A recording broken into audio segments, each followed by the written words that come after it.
नमस्कार मित्रों, आप सभी का स्वागत है आपके अपने YouTube channel selection with Ravi sir में। मित्रों, बहुत दिनों बाद मैं इस चैनल पर पुनः एक जानकारी भरा वीडियो आप लोगों के समक्ष लेकर मैं प्रस्तुत हुआ हूँ। अब वो जानकारी ये है कि जो उत्तर प्रदेश पुलिस भर्ती बोर्ड द्वारा यूपीएसआई की 9,534 पदों वाली भर्ती जो निकाली गई थी, उसका एग्ज़ाम हुआ, डॉक्यूमेंट वेरिफिकेशन हुआ और रनिंग की भी डेट आई। ऐसे में सब कुछ तो ठीक ठाक चलता रहा, लेकिन अभी न्यूज़ चैनल्स के माध्यम से, न्यूज़पेपर्स के माध्यम से, सोशल मीडिया में अन्य तरह के सोर्सेज के माध्यम से बहुत सारी जानकारियाँ मिली, ऑथेंटिक जानकारियाँ मिली, क्योंकि उन पर कार्रवाई भी हुई कि इसमें बहुत बड़े पैमाने पर स्कैम हुआ है। अब वो स्कैम इस प्रकार से है कि पेपर सॉल्व कराए गए, अभ्यर्थी एग्ज़ाम हॉल में बैठा, पेपर उसके कंप्यूटर को हैक करके बाहर से दिया गया, कार में बैठ के दिया गया, लैपटॉप से दिया गया।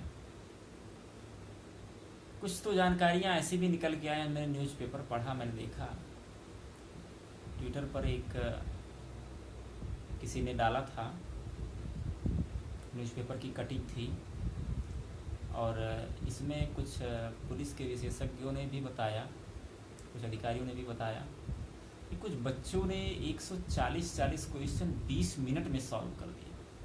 ये कैसे संभव है? क्या ये किसी भी प्रकार से संभव है? मेरे हिसाब से तो बिल्कुल भी संभव नहीं है। 160 क्वेश्चन में आप पूरा समय बिता दिए और 20 मिनट में आपने 140 क्वेश्चन कर दिया। ये कैसे संभव है? How it is possible? तो इसमें बहुत बड़े पैमाने पर धांधली की आशंका मुझे भी लग रही है। हालांकि मैं भी इसका अभ्यर्थी हूँ, कुछ नंबरों से मैं भी चूक गया था। तो ऐसे में एक उम्मीद, अगर मैं कहूँ कि उम्मीद जगी है कि अगर इस भर्ती में किसी भी प्रकार की धांधली हुई है तो इसकी सीबीआई स्तर से जांच होनी चाहिए। अभी मैंने पेपर देखा तो उसमें दिया गया है कि जो पुलिस भर्ती बोर्ड के डीजी हैं, उनके अगुवाई में जांच की जा रही है। मैं इसको बिल्कुल नहीं मानता, क्योंकि जहां तक मेरा अपना व्यक्तिगत अनुमान है, मैं किसी पर आरोप नहीं लगा रहा हूं, लेकिन मेरा व्यक्तिगत अनुमान है कि बिना कंपनी के मिलीभगत के, बिना सेंटर वालों की मिलीभगत के, जो एजेंसी जो परीक्षा कराई है उसकी मिलीभगत और सेंटर्स की मिलीभगत, इसके साथ साथ पुलिस भर्ती बोर्ड में भी लोगों की मिलीभगत रही होगी, तभी ये संभव हो पाया है। अच्छा, पुलिस भर्ती बोर्ड की जो है मिलीभगत किस प्रकार से सिद्ध हो रही है? वो इस प्रकार से सिद्ध हो रही है क्योंकि इन्होंने ऐसे एजेंसी से एग्ज़ाम करवाया है जो कई सारे स्टेट्स में, कई सारे राज्यों में बैन है। इसको जो है ब्लैकलिस्ट किया गया है। अगर ऐसे एजेंसी से एग्ज़ाम करवाया गया है तो ये भी भ्रष्टाचार की ही निशानी दिख रही है स्पष्ट तौर पर। लगभग, जहाँ तक मेरा अनुमान है कि लगभग 50 से 60 के बीच में, लगभग 57-58 लोग अरेस्ट भी हुए हैं। इसमें कुछ यूपीपी के जवान भी शामिल हैं जो इस प्रकार के कृत्यों में संलिप्त रहे। हालांकि उनको गिरफ्तार कर लिया गया है। सरकार की ये बहुत अच्छी पहल है, बहुत अच्छा काम है। अब मैं सरकार से हाथ जोड़ करके यही निवेदन करूंगा कि आप लोगों को बहुत उम्मीद से आपको हम दोबारा लेके आए हैं।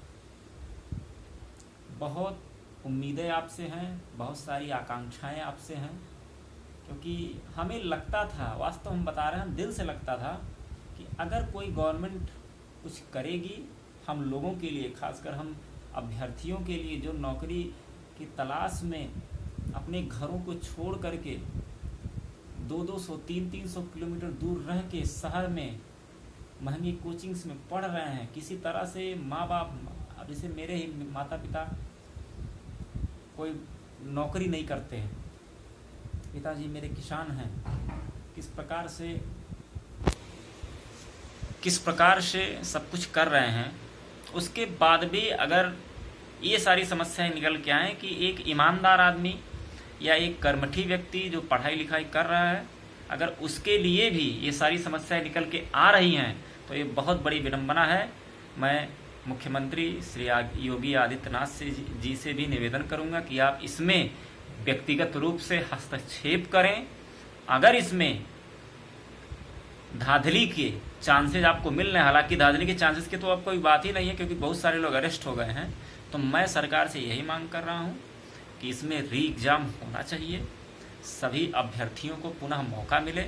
जो ईमानदार अभ्यर्थी हैं जो पास हुए थे वो पुनः भी पास हो जाएंगे, लेकिन इसकी सत्यता प्रमाणित हो रही है, धीरे धीरे करके लोग पकड़े भी जा रहे हैं। इसलिए मैं आपसे निवेदन करूंगा कि जल्द से जल्द इस भर्ती परीक्षा को पारदर्शी बनाने के लिए तत्काल प्रभाव से सभी प्रक्रियाएं निलंबित कर दी जाएं, सस्पेंड कर दी जाएं या कैंसिल कर दी जाएं और नए स्तर से एग्जाम कराया जाए, जिससे जो पात्र अभ्यर्थी हैं, जो मेहनती हैं, उन्हीं लोगों को अवसर मिले।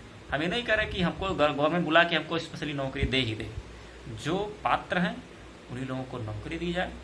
यही मैं सरकार से गुजारिश करूंगा और आप सभी लोगों से भी मैं निवेदन करूंगा कि आप लोग सोशल मीडिया पर के माध्यम से गवर्नमेंट तक अपनी बात पहुंचाएं।